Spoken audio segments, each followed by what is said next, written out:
What is up, YouTube? It's your boy YYC Stitch here. I'm just going to be doing a quick tutorial on how to change your front brake pads on a 2009 CBR600RR. Pretty simple, pretty quick. We'll keep it quick. But yeah, let's dive right into the video, and you'll be changing your brakes sooner than you know it. Also, I just wanted to point out real quick, if you did notice in the intro, there is no fairings on the bike. Ironically, the brand new fairings I bought to replace the fairing that flew off on the highway on my very first ride. It was mounted completely correctly, and it just snapped at every single one of the screw mounting holes. So I don't know if it was a defect or what it was, but everything was good, it was secure, and then, yeah, it just went bye-bye on the highway. Also, I did install this Yoshimura exhaust. I fucking love it. It sounds great. It's not a full system, but I might do some arrow headers on it later in the season. I don't know yet. I just really wanted the black on the black, and I am ordering a full fairing set for the bike from Monster Fairings, and it's gonna be the exact same because I love the graffiti edition. It just looks sweet. So when that comes in, she'll be ready to ride again. But yeah, all right, so the first thing you're gonna want to do is actually remove the brake calipers. I'm just gonna use an impact socket. It's a lot easier. Also, these are kind of a bitch to get out, so it's actually kind of helpful to loosen these before you actually undo the caliper. Don't loosen it completely, or else the pads will just fall out and make a mess. I mean, they're old pads anyways. But yeah, definitely loosen these pins here that are holding the pads in place enough that you can just undo them finger tight and then remove the caliper. So I'm gonna go ahead and do that real quick.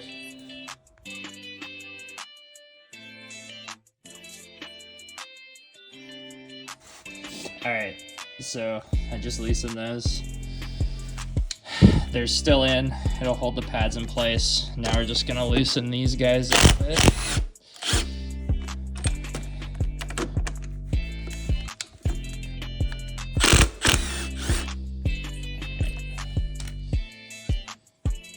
Cool. Now you can take the caliper off, and then I'll show you how to change the actual pads here. So I went ahead and cleaned this spring a little bit. Not a lot of people really mention it, but it can get pretty dirty in here. So I just went ahead and sprayed some parts cleaner on a paper towel. And then I just cleaned the pistons and then the spring itself. So then that way everything's nice and clean. There's not a bunch of dirt in there. And then when we get the new pins, or the pre-existing pins, but with the new brake lube on them, then it should slide a little bit better. It shouldn't be getting caught on shit. And we'll clean these too with some parts cleaner, which is pretty easy. I'm literally just gonna take the parts cleaner, just spray each of them, and just a clean paper towel. Boom. Now the pins are clean. And then we'll just throw some brake lube on them, or some silicone lubricant. And then yeah, they'll be good to go. Hopefully a bit smoother than how they used to be. I noticed they're getting pretty stuck. I'm gonna go grab the new pads, and then I will be back. So here's the new pads. They're EBC. So yeah, when you hold it, just make sure you're not touching the pad, especially if you have grease on your fingers, because it can contaminate it.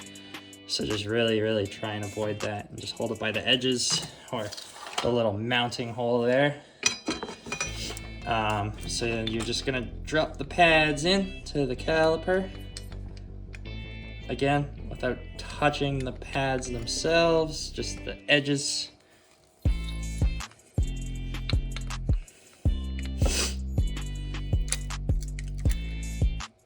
And then you want it to sit on the spring along the edges of it. Now you're gonna take your mounting pins, or the slide pins, I suppose, and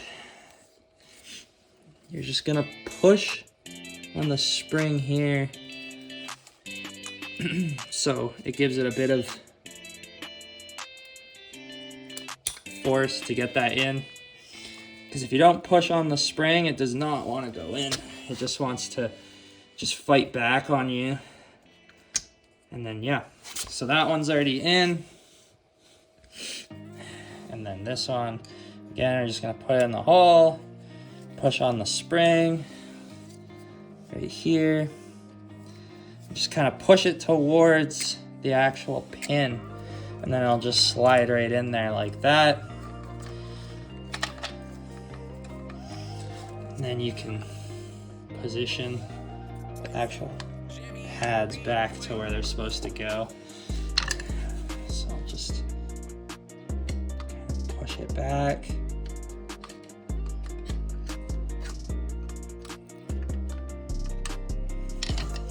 And now it's kind of seated properly.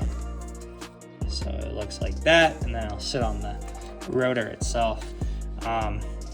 Now when you're doing the pins, again, I just put it on the bike so you can get the proper torque settings.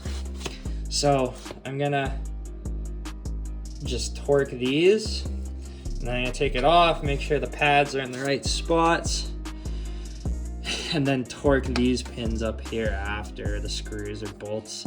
So the torque for the pins, the slider pins, is 11. And then the torque for the actual caliper bolts that hold it onto the actual bike is 33 foot-pounds for both of those. Honda recommends that you change these screws every time. I didn't pick any up, probably should have. So yeah, I'm not doing that. But 33 foot-pounds, 11 foot-pounds, and yeah.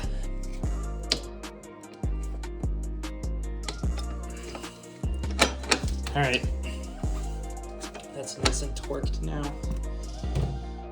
11 foot-pounds. I put these bolts in because it was just moving all over the place, so I just kind of put them in to hold the caliper in place. And take them back out for a quick second. Make sure the pads are seated properly. No, they're not. Again, make sure you're not touching the pads themselves. And just the edges, you don't want to contaminate them. Now I'm not pushing on the pads here.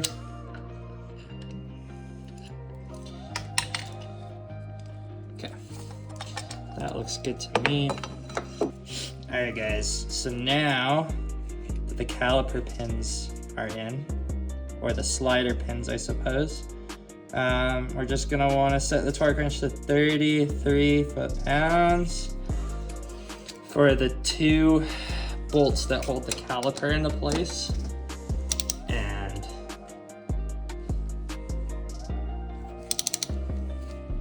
I'm just gonna torque that. And then the other one. And then that's pretty much it.